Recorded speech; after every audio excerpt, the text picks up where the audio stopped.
Reading through the Bible in 1 year, January 26th, Genesis chapter 27, Matthew 26, Esther 3, and Acts chapter 26.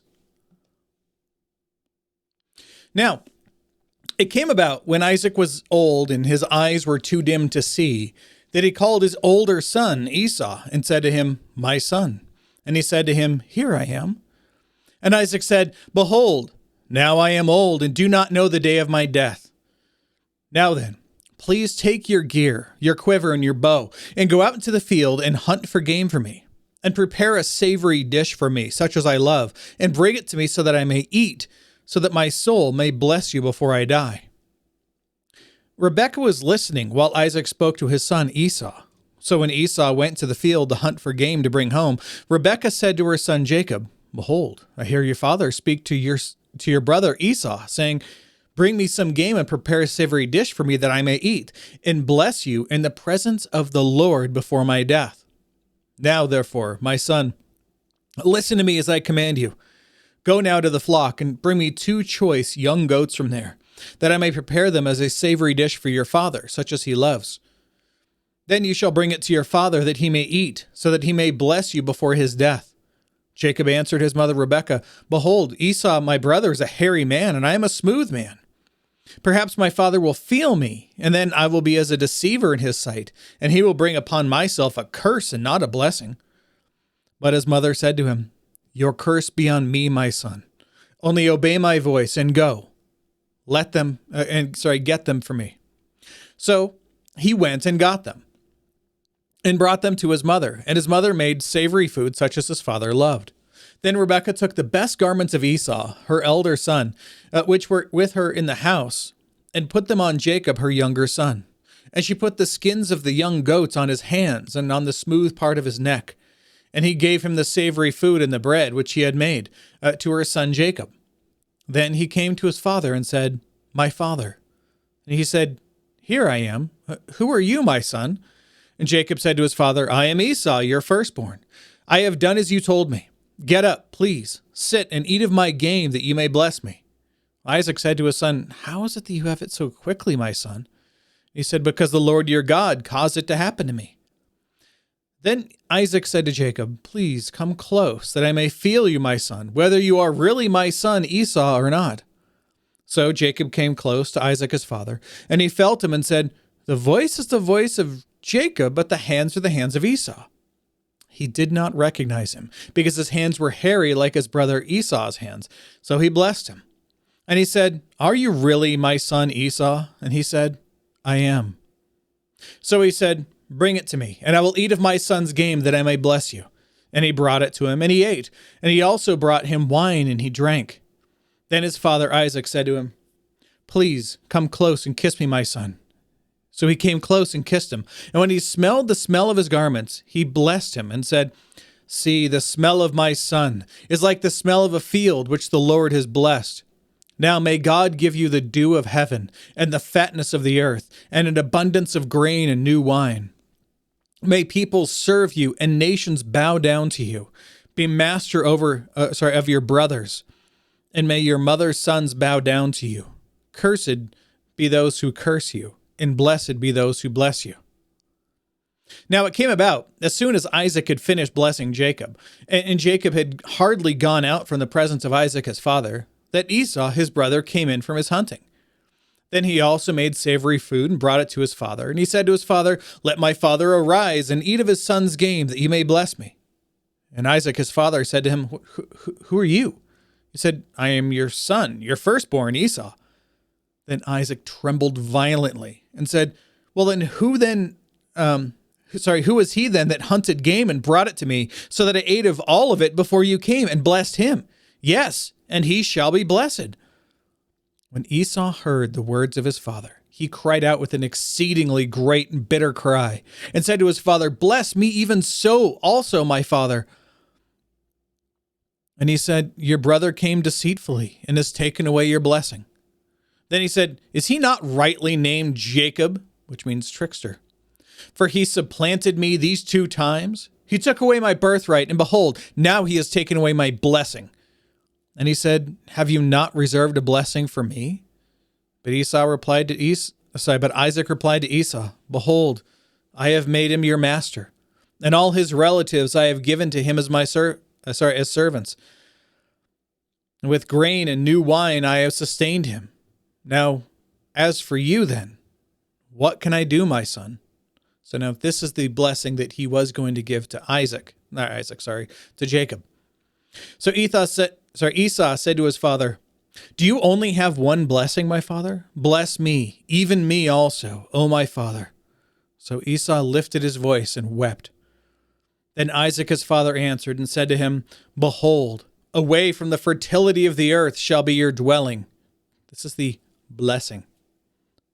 "And away from the dew of heaven above, by your sword you shall live, and your brother you shall serve. It shall come about when you become restless, that you will break his yoke from off your neck." So Esau bore a grudge against Jacob because of the blessing with which his father had blessed him. And Esau said to himself, "The days of mourning for my father are near. Then I will kill my brother Jacob." Now when the words of her elder son Esau were reported to Rebekah, she sent and called her younger son Jacob, and said to him, "Behold, your brother Esau is consoling himself concerning you by planning to kill you. Now therefore, my son, obey my voice, and arise, flee to Haran, to my brother Laban. Stay with him a few days until your brother's fury subsides." No, a few days. Remember that. "Until your brother's anger against you subsides, and he forgets what you did to him. Then I will send and get you from there. Why should I be bereaved of both of you in one day?" Rebekah said to Isaac, "I am tired of living because of the daughters of Heth. If Jacob takes a wife from the daughters of Heth, like these, from the daughters of the land, what good will my life be to me?" Now Matthew chapter 26. When Jesus had finished all these words, he said to his disciples, "You know that after 2 days the Passover is coming, and the Son of Man is to be handed over for crucifixion." Then the chief priests and the elders of the people were gathered together in the court of the high priest named Caiaphas, and they plotted together to seize Jesus by stealth and to kill him. But they were saying, "Not during the festival, otherwise a riot might occur among the people," because there's a lot of people in town, and they were worried about that. Now, when Jesus was in Bethany, at the home of Simon the leper, a woman came to him with an alabaster vial of very costly perfume, and she poured it on his head as he reclined at the table. But the disciples were indignant when they saw this, and said, "Why this waste? For this perfume might have been sold for a high price, and the money given to the poor." But Jesus, aware of this, said to them, "Why do you bother the woman? For she has done a good deed to me. For you always have the poor with you, but you do not always have me. For when she poured this perfume on my body, she did it to prepare me for burial. Truly, I say to you, wherever this gospel is preached in the whole world, what this woman has done will also be spoken of in memory of her." Then one of the 12, named Judas Iscariot, went to the chief priests and said, "What are you willing to give me to betray him to you?" And they weighed out 30 pieces of silver to him. That's the price of a slave. From then on, he began looking for a good opportunity to betray Jesus.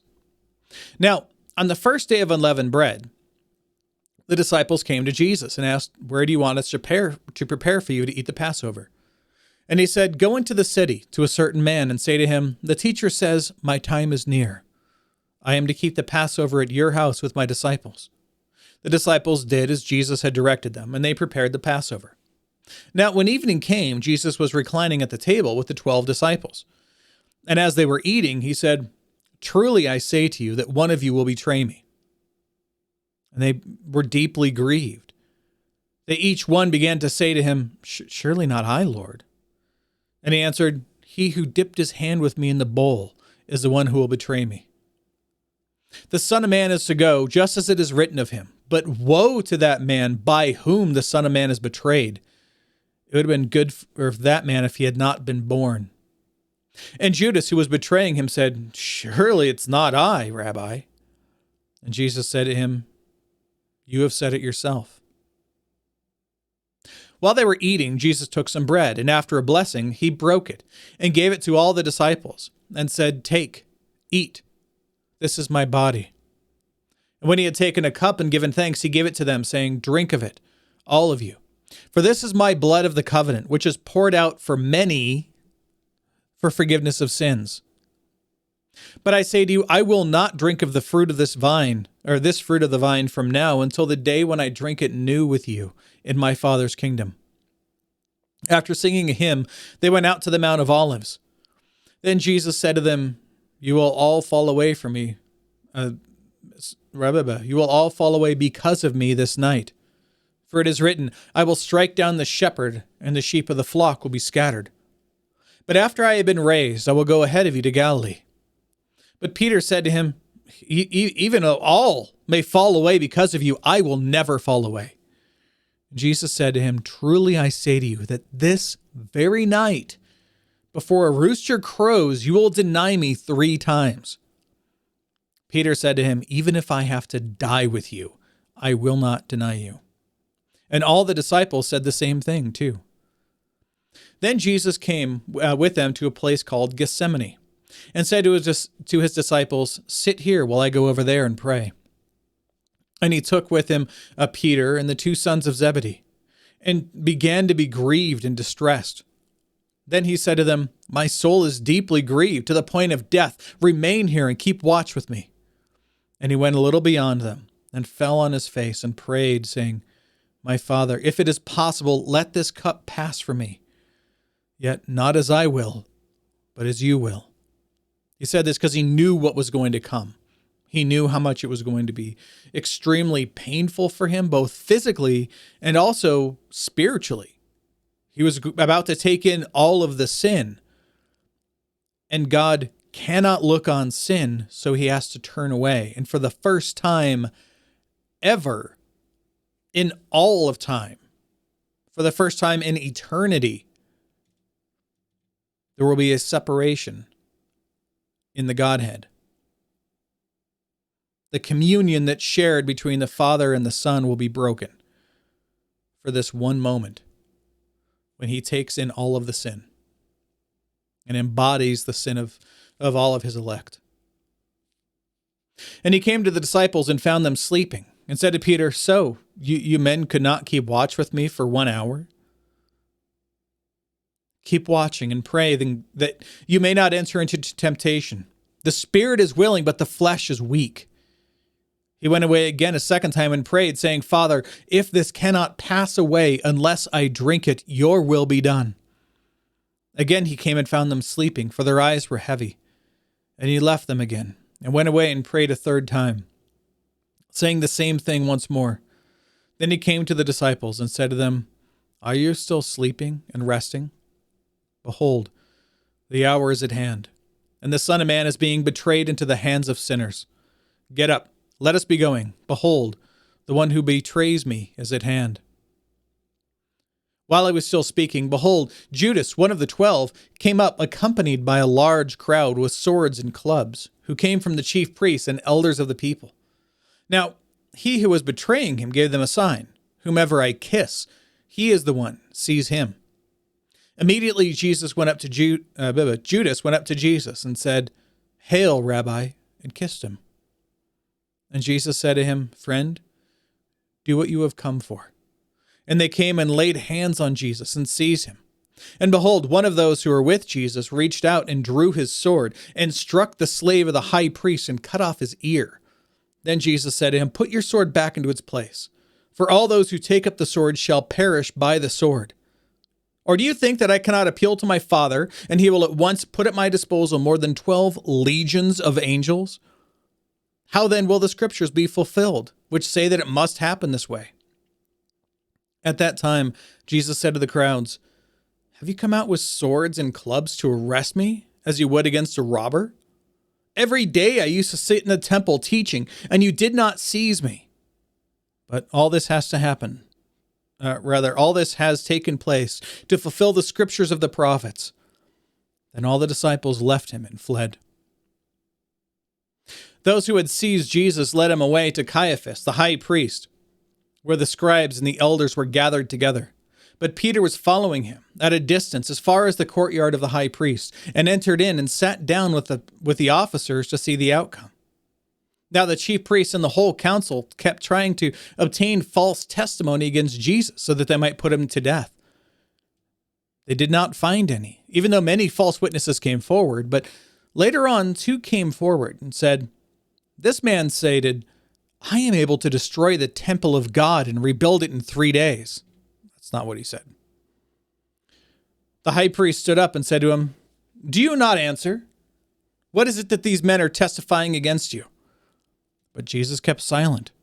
And the high priest said to him, "I adjure you by the living God that you tell us whether you are the Christ, the Son of God." And Jesus said to him, "You have said it yourself. Nevertheless, I tell you, hereafter you will see the Son of Man sitting at the right hand of power and coming on the clouds of heaven." Then the high priest tore his robes and said, "He has blasphemed. What further need do we have of witnesses? Behold, you have now heard the blasphemy. What do you think?" And they answered, "He deserves death." Then they spat in his face and beat him with their fists, and others slapped him and said, "Prophesy to us, you Christ. Who is the one who hit you?" Now, Peter was sitting outside in the courtyard, and a servant girl came to him and said, You too were with Jesus the Galilean." But he denied it before them all, saying, I don't know what you're talking about." When he had gone out to the gateway, another servant girl saw him and said to those who were there, "This man was with Jesus of Nazareth." And again he denied it with an oath, "I do not know the man." A little later, the bystanders came up and said to Peter, "Surely you too are one of them, for even the way you talk gives you away." Then he began to curse and to swear, "I do not know the man." And immediately a rooster crowed. And Peter remembered the words which Jesus had said, "Before a rooster crows, you will deny me 3 times." And he went out and wept bitterly. Now Esther chapter 3. After these events, King Ahasuerus promoted Haman, the son of Hammedatha the Agagite, and advanced him and established his authority over all the princes who were with him. And all the king's servants who were at the king's table bowed down and paid homage to Haman, for so the king had commanded concerning him. But Mordecai neither bowed down nor paid homage. Then the king's servants who were at the king's gate said to Mordecai, "Why are you transgressing the king's command?" Now it was when they had spoken daily to him, and he would not listen to them, that they told Haman to see whether Mordecai's reason would stand, for he had told them that he was a Jew. When Haman saw that Mordecai neither bowed down nor paid homage to him, Haman was filled with rage. But he disdained to lay hands on Mordecai alone, for they had told him who the people of Mordecai were. Therefore Haman sought to destroy all the Jews, the people of Mordecai, who were throughout the whole kingdom of Ahasuerus. And the first month, which is the month of Nisan, in the 12th year of King Ahasuerus, Pur, that is, the lot, was cast before Haman from day to day, from the month to month, until the 12th month, that is the month of Adar. Then Haman said to King Ahasuerus, "There is a certain people scattered and dispersed among the peoples in all the provinces of your kingdom, and their laws are different from those of all other people, and they do not observe the king's laws. So it is not in the king's interest to let them remain. If it is pleasing to the king, let it be decreed that they be destroyed, and I will pay 10,000 talents of silver into the hands of those who carry on the king's business, to put into the king's treasuries." Then the king took his signet ring from his hand and gave it to Haman, the son of Hammedatha, the Agagite, the enemy of the Jews. The king said to Haman, "The silver is yours, and the people also, to do with them as you please." Then the king's scribes were summoned on the 13th day of the first month, and it was written just as Haman commanded to the king's satraps, to the governors who were over each province, and to the princes of the peoples. Each province according to its script, each people according to its language, being written in the name of the king Ahasuerus and sealed with the king's signet ring. Letters were sent by couriers to all the provinces to destroy, to kill, and to annihilate all the Jews, both young and old, women and children, in one day, the 13th day of the 12th month, which is the month of Adar, and to seize their possessions as plunder. A copy of the edict to be issued as law in every province was published to all the peoples so that they should be ready for this day. It's Jew killing day. Yay! Yeah, we'll see how this works out. This is a great story. If you don't know it, this is an amazing story. The couriers went out, impelled by the king's command, while the decree was issued at the citadel in Susa. And while the king and Haman sat down to drink, the city of Susa, obviously, was in confusion. Like, why are we going to kill all these Jews? What's going on? Now, Acts chapter 26. Agrippa said to Paul, "You are permitted to speak for yourself." Well, then Paul stretched out his hand and proceeded to make his defense. I love this.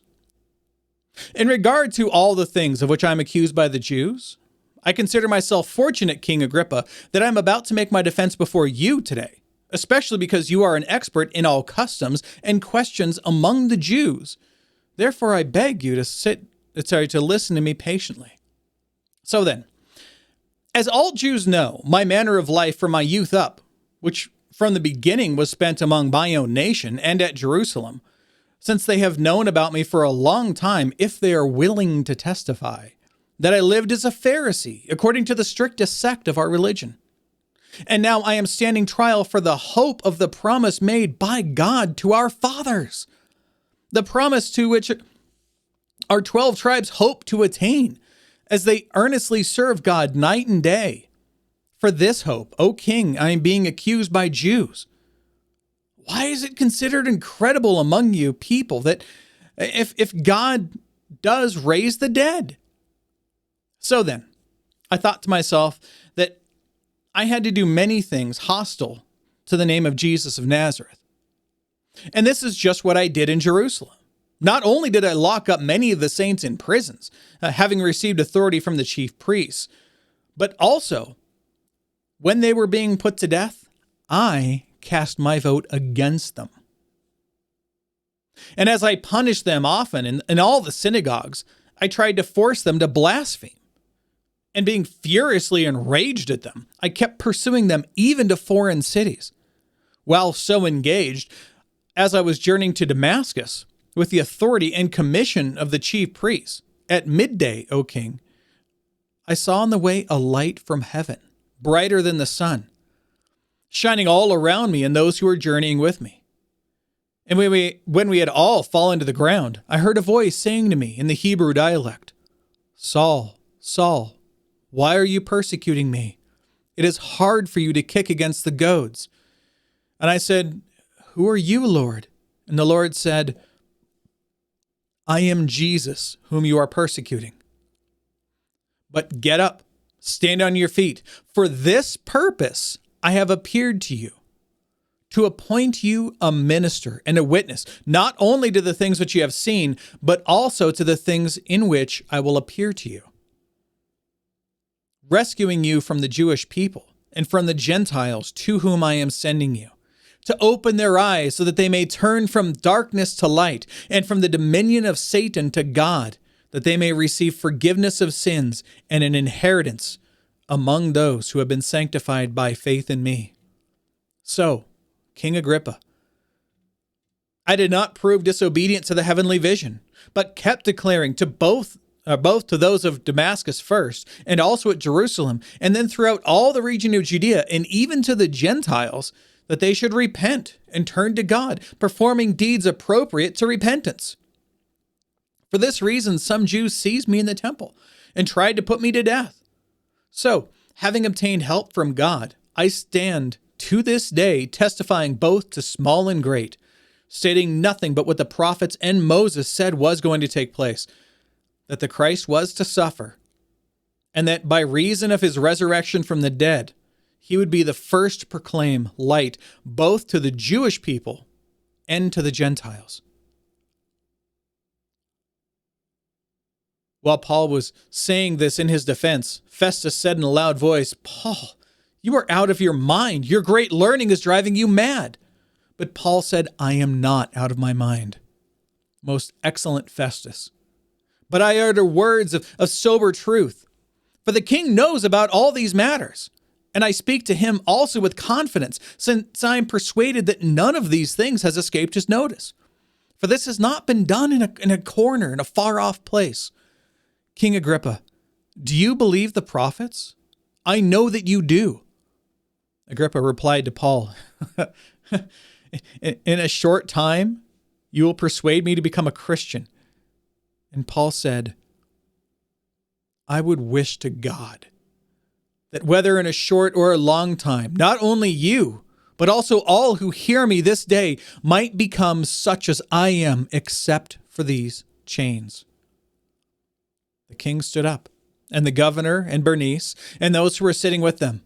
When they had gone aside, they began talking to one another, saying, "This man is is not doing anything worthy of death or imprisonment." And Agrippa said to Festus, "This man might have been set free if he had not appealed to Caesar." Behold, the word of the Lord.